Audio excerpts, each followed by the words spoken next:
New at 5, our first look from the air showing the aftermath of a rare October ice storm. And I'll be live in Sky 5 with a view from the air. Tens of thousands of Oklahomans got their power back on today, but there's still so much work to do. This is probably the most severe storm we've ever had on our system. I'll talk to OG&E about how long it could be before everyone can turn on their lights. A massive turnout of voters on the first day to cast ballots in person. What you need to know if you're planning to join these crowds. Live, local, late breaking. This is KOCO 5 News at 5. And late breaking at 5 o'clock, our very first view from Sky 5 showing the aftermath of a historic ice storm. Since midnight, we know power has been restored to more than 36,000 customers, but more than 290,000 still in the dark. And tonight, KOCO is bringing you team coverage of those restoration efforts, the cleanup, and also the state's response to this storm just in as you join us for KOCO 5 News at 5 o'clock. Want to welcome you in tonight. Thank you for watching. I'm Jessica Shambach. I'm Evan Onstad, and just in tonight, we are hearing from Governor Kevin Stitt in person for the first time since the storm hit. KOCO's Abigail Ogle leading off our team coverage with the latest from state leaders. Here we are, day 4, and yes, as you said, we are now hearing from the governor, Oklahoma City leaders, and emergency management. We know at least 9,000 of the 12,000 miles of our state's highways were affected by this storm. We also know the state is now working with FEMA for federal help. Moving forward, we're already working with FEMA and started the process for gathering the information needed to make a presidential disaster request. We're giving every resource we can to PSO and OG&E to get power restored. Here in the Metro today, we also heard from the mayor and the city manager of Oklahoma City. They acknowledge there are still several city streets blocked, stoplights out, of course, all due to this historic storm. We've got our street crews are working to clear the streets. We've also got emergency contractors that are in place that are working to address this issue with the debris. We're working to focus on the arterial streets first and the most heavily traveled streets to try to get those cleared. So it's going to take us some time. We'll be working through the weekend to try to address the issues with the streets. The city manager also saying when all is said and done, the city will do 2 full sweeps through every street for debris, but of course they say it will take some time. For those of you without power, maybe you're watching us on the app, maybe you need some social services, you can call this number 211 if you need any kind of help. Medical needs, housing, food, they should be able to connect you with the right group that can help you out. Guys, back to you.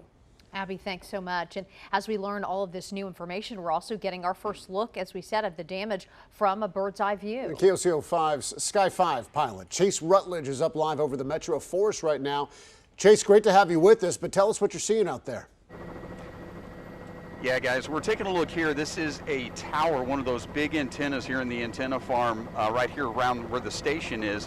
This antenna was brought down by those heavy ice accumulation that was on that tower. It just gives you an idea of how heavy that ice was. This is something that we haven't seen in many years. And as we're flying around, Sky 5 was the first to bring you shots from the devastation this morning. And the damage from up here in the air isn't as evident as it is down there on the ground, but as we're flying around, we're seeing broken trees and tree limbs down on homes, so it's going to take a while to get all of this cleaned up, and we're going to be here to bring it to you with every step of the way. Back to you guys.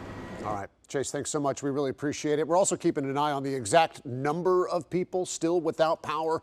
We know that 290,000 customers still in the dark. My family's one of those, by the way. But today, OG&E set up 3 different locations in the Metro to give you an update on the restoration timeline. KOCO's Patrina Adger joining us live from Britton and Penn tonight. We're one of those walk-up stations is located in Patrina, they are giving out information there. Yes, they are, Evan. This is the OG&E walk-up station here at the Cassidy Shopping Center. They've been open from 10 a.m. until 6 today. There's a customer there. They can just pull right on up.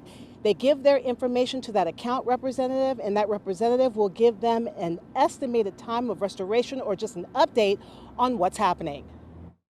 How long have you been without power? Since Monday. No power at home for this couple, and thousands of Oklahomans across the state. We have a wire on our ground from the next door neighbor. They pulled into this walk-up station in the Cassidy Square Shopping Center, hoping for good news about when OG&E will restore power. What did they tell you exactly? They said it'd be a few days or so. They can't just really pinpoint it. OG&E says they've restored power to more than 150,000 customers, but some 240,000 are still without. This is the second largest storm in OG&E history. If people were here in 2007, there was a 2007 ice storm that had a larger impact on customers. David Kimmel says today's rain and wind slowed some things down and caused the outage numbers to tick up. We don't have a specific day at this time. We know it's going to go into next week. But says more than 2,600 linemen, including this crew out of Tulsa, have been working nonstop to make sure Oklahomans' power is back up and running soon. That's great hope. Compared to what we've been through, at least we know something. Now, OG&E will be at these walk-up stations from 10 a.m. until 5 every day, they tell me, even on the weekends, until power is restored for everyone. There's 3 locations. The one I'm at, Cassidy Square Shopping Center off Penn, the Westlake Ace Hardware in Bethany, and the Sooner Mall location in Norman. Now, we'll have this information for you on our KOCO mobile app. Reporting live tonight, Patrina Adger, KOCO 5 News. Back to you. Okay, Patrina, and after all this, we finally see the sun. Chief Meteorologist Damon Lane joining us right now. Damon, with the final word, have we seen the end of the ice storm? From a weather standpoint, yes, we have seen the end of the storm. However, the impacts are going to be felt for a very long time. So this thing is now hightailing it to the east. You can see here for the first time in a very long time, nothing to find across Oklahoma when it comes to liquid or ice or any of that. As a matter of fact, let's take you outside right now where the sky is blue. Temperatures right now in the mid-50s. Got a bit of a wind. That wind's going to come down in just a little bit, but temperatures, all of us are above freezing. Big story though, when's our next chance for rain, our next widespread rain chance coming up? Jess? All right, thank you, sir. And happening right now in Commitment 2020, even with hundreds of thousands of people still without power, a massive turnout for early voting. I mean, this was really something this morning. Voters casting ballots for president, of course, as well as a bunch of local and state offices and some issues as well. We have team coverage on this of early voting underway right now. And we begin with KOCO's Dylan Richards, who is at an early voting location. Dylan, what are you seeing out there? Well, Evan, we are seeing long lines. We're here at the Edmond Church of Christ, one of the county's 2 locations. This is the line, or a little section of it. You can see it snakes up and down hills around the building. Up there is the beginning of the line, but like my photographer Chris is showing you, it goes all over the place here. Some people waiting for hours, thousands of people in line here to make their voices heard. The polls are open and the lines are long. And I didn't realize that we were going to wrap all the way around. All day today across the metro, lines to vote stretching around buildings and down streets. You're going to go on down and find your spot. Before the polls even opened, a line of cars waiting to get to the election board in OKC this morning. In Edmond, at times an over 4-hour line at the county's 2nd voting location. Since about 11 o'clock. And in Norman, an over 2-hour line snaking in and out of the fairgrounds building. I'd stay in line all day. With power still off tonight for more than 200,000 people. Multiple voting sites on backup power or a generator today to keep the lights on, and the pandemic sometimes slowing things down. For instance, fewer voting booths available this year at the OKC location. Usually we have about 60, but that's down to about 17 with social distancing. And so we're trying to move people through the line as quickly as possible, but there'll be a little bit of a delay just because of the volume of voters. And we may be well on our way to record turnout this year. We're following where it is right now. The state election board just put out an update in the past 5 minutes. So far this year, 292,000 people have voted early. That's mail votes, and just part of this first day of in-person early voting. That total is already more than all the early votes cast 4 years ago.